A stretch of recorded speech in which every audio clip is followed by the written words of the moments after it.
शांताकारं भुजगशयनं पद्मनाभं सुरेशं विश्वाधारं गगनसदृशं मेघवर्णं शुभांगं लक्ष्मीकान्तं कमलनयनं योगिबिरधानगम्यं वंदे विष्णुं भवभयहरं सर्वलोकैकनाथं।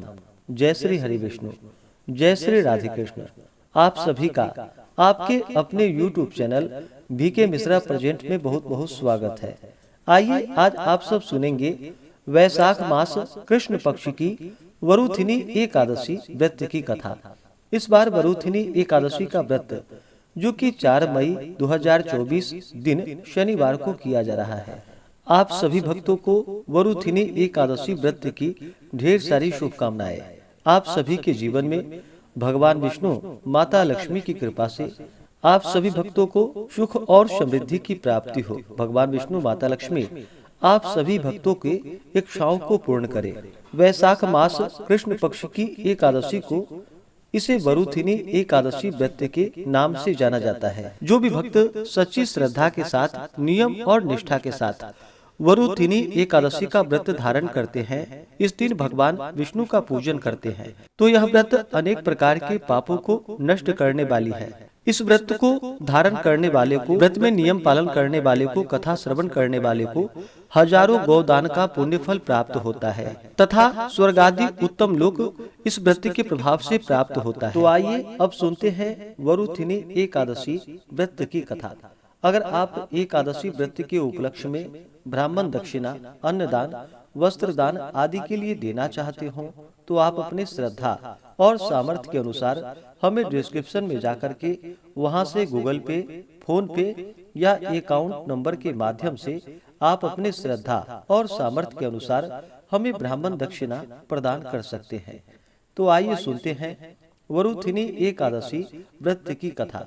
तो बोलिए प्रेम से भगवान विष्णु की जय, माता लक्ष्मी की जय, एकादशी माता की जय, भगवान श्री कृष्ण की जय, सर्वदेवी देवता की जय। धर्मराज युधिष्ठिर के पूछने पर भगवान श्री कृष्ण ने कहा कि हे पांडु नंदन, अब मैं तुम्हें वरुथिनी एकादशी व्रत का महात्म्य सुनाता हूँ।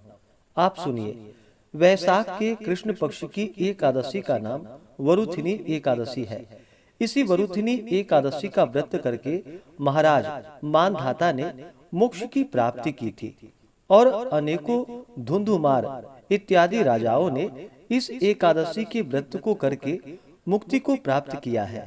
अनेक प्रकार की तपस्याएं हजारों लाखों वर्ष करने पर भी वह फल प्राप्त नहीं होता जो इस वैशाख कृष्ण पक्ष की एकादशी व्रत से प्राप्त होता है। अतएव इस एकादशी का व्रत प्राणी मात्र को करना चाहिए। सूर्य ग्रहण में कुरुक्षेत्र में विधिवत स्नान पूजन कर 100 बार स्वर्ण दान करने का जो फल होता है, वह फल केवल वैशाख कृष्ण पक्ष की वरुथिनी एकादशी का व्रत करने से होता है। श्रद्धा और भक्ति के साथ इस वरुथिनी एकादशी व्रत करने वाले के समस्त मनोरथ पूर्ण होते हैं और वह इस लोक में रहकर सुख और ऐश्वर्यों का भोग करता है और अंतकाल में स्वर्ग सुख को पाता है। गजदान महान पुण्य को देने वाला और पाप एवं संताप का नाश करने वाला है। अश्वदान भी पुण्यप्रद है, मगर गजदान के समान नहीं है। पर भूमिदान का पुण्य अत्यंत ही महान है। उसकी तुलना में अश्वदान और गजदान एकदम तुच्छ है। भूमिदान से भी अधिक पुण्य फल तिल दान में है और तिल दान से अधिक हेम यानी कि स्वर्ण दान में है और स्वर्ण दान से भी अधिक पुण्य अन्नदान में है। अन्नदान महान और अक्षय फलों को देने वाला है। इसके समान पुण्य संचय करने वाला अन्य कोई दान नहीं। यद्यपि भूमि ही माता स्वरूप है, यही सब पदार्थों को उत्पन्न कर जगत का पालन करती है और यही देवता, दैत्य, यक्ष, गंधर्व एवं मनुष्यों को पालने वाली है। तथापि इससे भी अधिक और महान पुण्य अन्नदान में है, क्योंकि इससे भूखी आत्मा संतुष्ट हो आशीर्वाद देती है। यह दान यद्यपि पृथ्वी पर सर्वोपरि है, तथापि कन्यादान इससे भी अधिक पुण्यप्रद और मनोरथों को पूर्ण करने वाला है, मगर अन्नदान और कन्यादान से भी श्रेष्ठ विद्यादान है। यह दान धर्म, अर्थ, काम और मोक्ष को देने वाला है। वैशाख मास के कृष्ण पक्ष की वरुथिनी नाम की एकादशी का व्रत करने वाले को ये सभी पुण्य फल अनायास ही प्राप्त हो जाते हैं। शास्त्रों में बतलाया गया है कि जो दुष्ट मंद बुद्धि मनुष्य कन्या बेचकर धन प्राप्त करते हैं, वह महान पापी होते हैं। वह अनेक जन्म जन्मांतरों तक नरक में वास कर अंत में विडाल योनि में जन्म पाते हैं। इसके विपरीत जो कोई कन्या को वस्त्र एवं अलंकारों से संयुक्त कर श्रद्धा पूर्वक दान देते हैं, उनके पुण्य फल का वर्णन शेष, शारदा और भगवान शंकर भी नहीं कर सकते। व्रत करने वाले को दशमी के दिन सायंकाल के समय एकादशी व्रत करने का संकल्प करना चाहिए। संकल्प करने के पश्चात कांसे के पात्र में भोजन नहीं करना चाहिए। मांस, मसूर, कोदो, सांबा, शाक, मदिरा, दूसरे का जूठा अथवा बारंबार भोजन नहीं करना चाहिए। साथ ही साथ मन को एकाग्र कर शांति पूर्वक रहना चाहिए। एकादशी के दिन प्रातः काल नित्य कर्मों से निवृत्त हो स्नान कर भगवान का पूजन एवं भजन करना चाहिए। किसी प्रकार के बुरे भावों को मन में न आने देना चाहिए, जैसे कुत्सित कार्य, जुआ, चोरी, झूठ बोलना तथा मैथुन इत्यादि नहीं करना चाहिए। शांति से सात्विक बुद्धि धारण कर भगवान का भजन करना चाहिए। दिन एवं रात्रि किसी भी समय निद्रा के वशीभूत नहीं होना चाहिए, बल्कि जागरण कर भगवान के सामने नृत्य, गीत आदि करके भगवान की आराधना एवं पूजन करना चाहिए। इस प्रकार वरुथिनी एकादशी का व्रत करने वाले के सभी पाप नष्ट हो जाते हैं और फिर कथा के पढ़ने एवं सुनने वालों को हजारों गोदान का फल प्राप्त होता है और अंत में विष्णु लोक की प्राप्ति होती है। कथा के अनुसार प्राचीन काल में नर्मदा नदी के तट पर मानधाता नामक राजा राज्य करता था। वह अत्यंत दानशील तथा तपस्वी था। एक दिन जब वह जंगल में तपस्या कर रहा था, तभी न जाने कहां से एक जंगली भालू आया और राजा का पैर चबाने लगा। राजा पूर्ववत अपनी तपस्या में लीन रहा। कुछ देर बाद पैर चबाते चबाते भालू राजा को घसीटकर पास के जंगल में ले गया। राजा बहुत घबराया, मगर तापस धर्म अनुकूल उसने क्रोध और हिंसा न करके भगवान विष्णु से प्रार्थना की।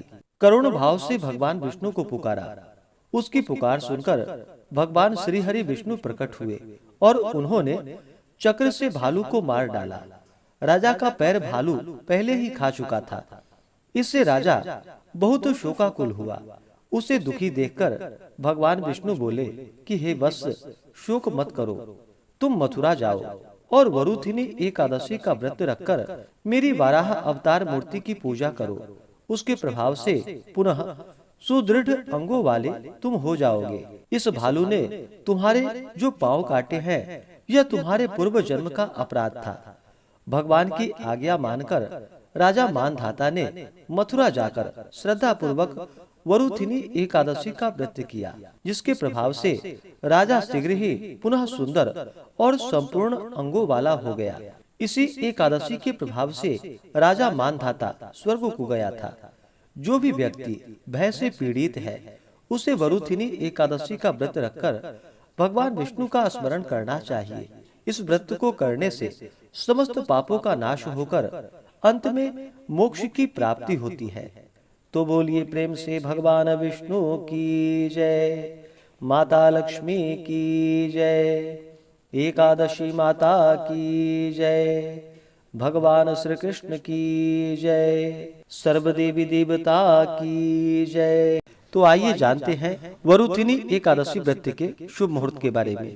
एकादशी तिथि प्रारंभ समय 3 मई 2024 दिन शुक्रवार रात्रि 11:26 और एकादशी तिथि की जो समाप्ति है वह 4 मई 2024 दिन शनिवार रात्रि 8:40 पे। तो हमें सूर्योदय व्यापनी के अनुसार, जो कि शुद्ध रूप से 4 मई को समय प्राप्त हो रहा है, तो सभी भक्तजन 3 मई को 10वें दिन के नियमों का पालन करेंगे, 4 मई को एकादशी का व्रत धारण करेंगे और 5 मई को व्रत का पारण किया जाएगा। एकादशी व्रत का जो पारण किया जाता है वह पारण हरिवासर में नहीं करना चाहिए।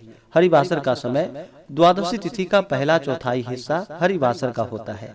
तो द्वादशी तिथि की जो समाप्ति है वह 5 मई 2024 दिन रविवार को शाम 5:43 पे द्वादशी तिथि की समाप्ति है। 5 मई को जो पारण का समय होगा वह समय सुबह 5:37 से सुबह 8:17 तक व्रत का पारण किया जाएगा।